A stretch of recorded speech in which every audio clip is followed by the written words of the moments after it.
سورۃ البقرہ آیت نمبر 123 میں فرمایا گیا ہے کہ ڈرو اس دن سے جب کوئی کسی کے کچھ کام نہیں آئے گا۔ قیامت کے دن لوگوں کی حالت۔ رسول اللہ صلی اللہ علیہ وآلہ وسلم نے فرمایا، قیامت کے روز سورج 1 میل کے فاصلہ پر ہوگا اور اس کی گرمی میں بھی اضافہ کر دیا جائے گا، جس کی وجہ سے لوگوں کی کھوپڑیوں میں دماغ اس طرح ابل رہا ہوگا جس طرح ہانڈیاں جوش مارتی ہیں۔ لوگ اپنے گناہوں کے بقدر پسینے میں ڈوبے ہوئے ہوں گے، بعض ٹخنوں تک، بعض پنڈلیوں تک، بعض کمر تک اور بعض کے منہ میں لگام ہوگا۔ تو اس لیے آخرت کی تیاری کرتے رہا کریں۔ قیامت کا منظر کچھ یوں ہوگا۔ قیامت کا دن بہت عظیم دن ہے۔ اس دن سنگین حادثات پیش آئیں گے۔ وہ دن نہایت تلخ دن ہوگا۔ ہر طرف مصیبت چھا جائے گی۔ اس دن کا شر ہر طرف پھیلا ہوگا۔ بہت خوف اور گھبراہٹ کا عالم ہوگا۔ اس دن کی ہولناکیاں دیکھ کر آنکھیں پتھرا جائیں گی۔ اس دن کی شدت سے دل اور نگاہیں الٹ جائیں گے، کلیجے منہ کو آ جائیں گے۔ وہ دن بچوں کو بوڑھا کر دے گا، حاملہ عورتوں کے حمل گر جائیں گے۔ وہ دن ٹلنے والا نہیں ہوگا۔ اس دن انسان جائے پناہ تلاش کرے گا۔ اس دن کسی کا مکر و فریب کام نہیں آئے گا۔ اس دن کوئی عہدہ اور منصب کام نہ آئے گا۔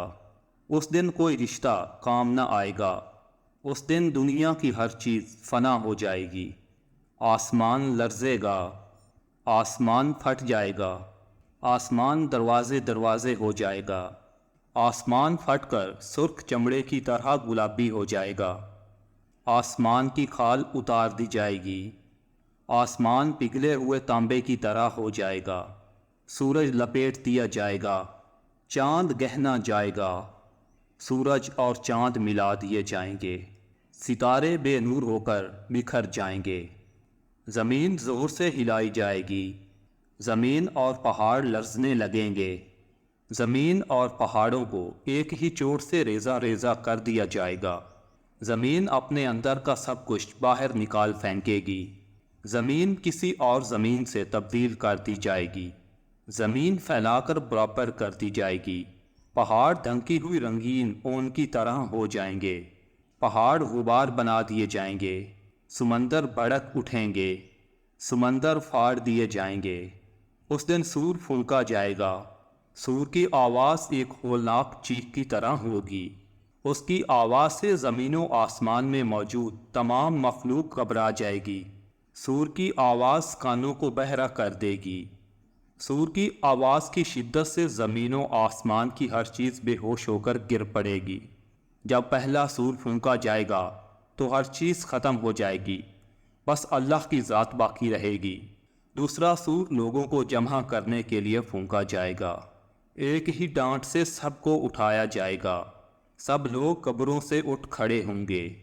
اس دن اولین و آخرین کو اکٹھا کیا جائے گا، کوئی ایک باقی نہیں چھوڑا جائے گا۔ جانوروں کو بھی اکٹھا کیا جائے گا۔ لوگ فوج در فوج جمع ہوں گے۔ لوگوں پر شدید گھبراہٹ طاری ہوگی۔ مجرموں کی آنکھیں دہشت سے نیلی ہو رہی ہوں گی۔ قیامت کے دن ذرہ برابر نیکی اور بدی بھی دیکھ لی جائے گی۔ جس نے ذرہ بھر نیکی کی ہوگی وہ اسے دیکھ لے گا، اور جس نے ذرہ بھر بدی کی ہوگی وہ بھی اسے دیکھ لے گا۔ دعا ہے رب کائنات سے کہ وہ ہمیں دنیا کی رسوائی اور آخرت کے عذاب سے محفوظ رکھے، اور ہمیں اپنی پناہ عطا فرمائے، اور ہمیں اپنے پسندیدہ لوگوں میں شامل فرمائے۔ آمین یا رب العالمین۔